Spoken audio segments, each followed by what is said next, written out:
നമസ്കാരം. ഇറ്റലിയിൽ നിന്ന് വന്ന ഒരു പ്രവാസി കുടുംബത്തിൻ്റെ അനാസ്ഥ, ഉത്തരവാദിത്വമില്ലായ്മ കാരണം കേരളം മുഴുവൻ ഇന്ന് പല കോണുകളിലായി നെട്ടോട്ടം ഓടുകയാണ്. 55 വയസ്സുകാരനും ഭാര്യയും മകനും ഖത്തർ എയർവേസ് വിമാനത്തിൽ വെനീസിൽ നിന്ന് ദോഹയിലും അവിടെ നിന്ന് കൊച്ചിയിലേക്കും എത്തിയ സംഭവം, അതിനുശേഷം ഉണ്ടായ സംഭവവികാസങ്ങൾ കേരളത്തെ മുഴുവനായി ആ ദിവസം 2 ദിവസത്തേക്ക് മുഴുവനായി മാറ്റിമറിച്ചു എന്നുള്ളതാണ്.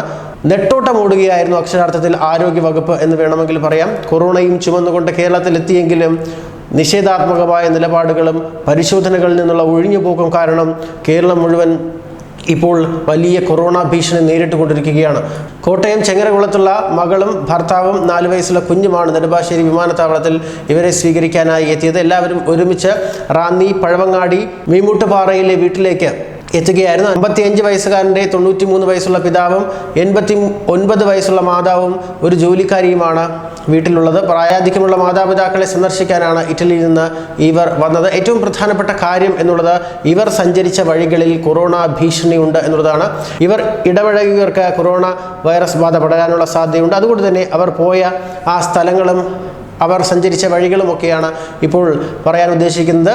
അയലത്ത് താമസിക്കുന്ന സഹോദരനും കുടുംബവും ഇവരുടെ വീട്ടിലെത്തി സന്ദർശനം നടത്തുകയുണ്ടായി. അവരുമായി ബന്ധപ്പെട്ടവർക്ക് പരിശോധന നടത്തേണ്ടത് അത്യാവശ്യമാണ്. അതുപോലെ തന്നെ ഇവർ ആലിംഗനം ചെയ്താണ് സ്വീകരിച്ചതെന്നാണ് അറിയാൻ കഴിയുന്നത്. അതുകൊണ്ട് തന്നെ പെട്ടെന്ന് ഈ ഒരു വൈറസ് പടരാനുള്ള സാധ്യതയുണ്ട്. മാർച്ച് 1-ാം തീയതി അവർ നടത്തിയ കാര്യങ്ങളാണ്. യാത്രാക്ഷീണം കാരണം വൈകി എഴുന്നേറ്റതിനാൽ അവർ അന്ന് പള്ളിയിലേക്ക് പോയില്ല എന്നുള്ള വിവരമാണ് പുറത്തു വരുന്നത്. അയൽ വീടുകൾ സന്ദർശിച്ചിരുന്നു. പക്ഷേ മകൻ്റെ സുഹൃത്തുക്കൾ വീട്ടിൽ വന്ന് ഭക്ഷണവും കഴിച്ചിരുന്നു. അതുകൊണ്ട് തന്നെ അവിടെ എന്തെങ്കിലും അസ്വാഭാവികതയുണ്ടോ എന്നുള്ളത് പരിശോധിക്കേണ്ട കാര്യമാണ്. അടുത്ത മാർച്ച് 2-ാം തീയതി പഴവങ്ങാടി പോസ്റ്റ് ഓഫീസിൽ 2 തവണ പോയിരുന്നു. റാന്നിയിലെ സൂപ്പർ മാർക്കറ്റ്, ഹോം അപ്ലയൻസ് കടകൾ എന്നിവ കയറിയിറങ്ങി. വൈകിട്ട് കൊല്ലം പുനലൂർ മണിയാറിലെ ബന്ധു വീട്ടിലെത്തി 4 മണിക്കൂർ ഇവിടെ ചെലവഴിച്ചു. രാത്രി മടങ്ങുകയാണ് ഉണ്ടായത്.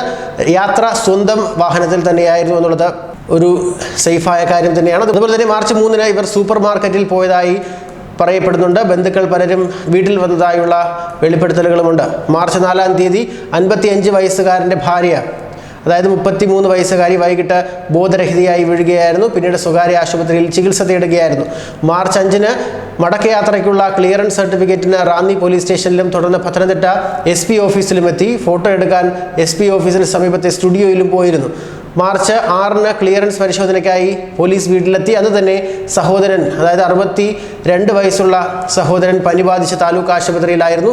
ഒപ്പം ഭാര്യയും ഉണ്ടായിരുന്നു. ഇവരിൽ നിന്ന് വിവരങ്ങൾ അറിഞ്ഞതോടെ ഇവരെയും ഇറ്റലിയിൽ നിന്നെത്തിയ 3-അംഗ സംഘത്തെയും കുടുംബത്തെയും ആശുപത്രിയിലേക്ക് പ്രവേശിപ്പിച്ച് ഐസൊലേഷൻ വാർഡിലേക്ക് പ്രവേശിപ്പിക്കുകയായിരുന്നു. മാർച്ച് 7-ാം തീയതി കൊറോണ സ്ഥിരീകരിച്ചുകൊണ്ടുള്ള ഫലം രാത്രി തന്നെ വരുന്നു.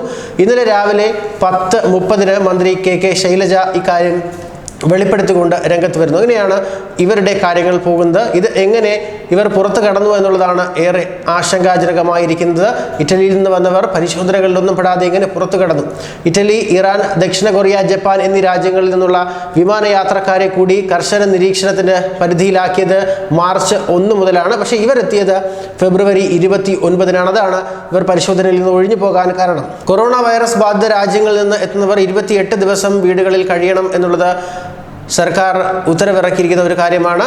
അവരോ അവരുടെ വീടിനടുത്തുള്ളവരുമായോ സംസാരിക്കാനോ സമ്പർക്കമോ പാടില്ല എന്നുള്ള കർശനമായ നിർദ്ദേശവും നൽകിയിരുന്നതാണ്. ഇനി ഇതിന്റെ ചികിത്സാ രീതികൾ പരിശോധിക്കുകയാണ് എങ്കിൽ രോഗമുണ്ട് എന്ന് സംശയിച്ചാൽ നേരെ ആശുപത്രിയിലേക്ക് പോകരുത്. വിവരം ആരോഗ്യവകുപ്പിനെ അറിയിക്കേണ്ടതുണ്ട്. ആശുപത്രിയിൽ എപ്പോൾ എങ്ങനെ എത്തണമെന്ന് അവർ തന്നെ നിർദ്ദേശം നൽകും. ബസ് ഉൾപ്പെടെ പൊതുവാഹനങ്ങൾ ഉപയോഗിക്കരുത്. സ്വന്തം വാഹനം ഉപയോഗിക്കാം. ആംബുലൻസ് ആവശ്യമെങ്കിൽ ആരോഗ്യവകുപ്പ് ലഭ്യമാക്കി തരുന്നതാണ്. എന്തായാലും വലിയ ആശങ്ക പടർത്തുന്നതായിരുന്നു ആ കുടുംബത്തിൻ്റെ പരിശോധനകൾ ഒഴിവാക്കിക്കൊണ്ടുള്ള കേരളത്തിലെ സന്ദർശനം. ഇനി ആരും ആവർത്തിക്കരുത്. ഇത്തരത്തിൽ നിരവധി പേർ പരിശോധനയ്ക്ക് വിധേയമായി ക്ലിയറൻസ് ലഭിച്ച് പോയിട്ടുണ്ട്. പക്ഷേ ഇവരുടെ കാര്യത്തിൽ സംഭവിച്ച അപാകത അത് കേരളത്തെ മുഴുവൻ ഭീഷണിയിലാക്കി. ന്യൂസ് ഡെസ്ക് പ്രവാസി മലയാളി.